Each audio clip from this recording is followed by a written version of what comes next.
खरं सांगू, एका बापाच्या दृष्टीनं लग्न होऊन गेलेली जी मुलगी आहे ना, सुनाच्या रूपानं आपल्या घरी आणखीन एक मुलगी येते, मग सासूनं मुलीला मुलगी समजावं आणि सासऱ्यानंही मुलीला मुलगी समजावं, घरातच गोड रामायण होईल का ना?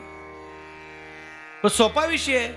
आपली कुणाला तरी द्यायची आहे आणि कुणाची तरी आपल्या घरी आणायची. नुसत्या कथा ऐकून काय उपयोग आहे?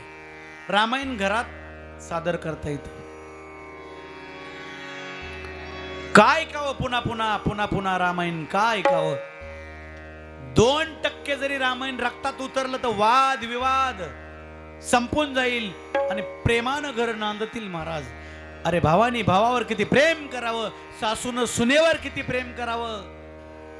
नवे नवे सावत्र आईनं सुद्धा सावत्र मुलावर किती प्रेम करावं हे शिकवतं रामायण. रामायणाचा पाया म्हणजे त्याग. त्याग किती असावा हे रामायण शिकवतं.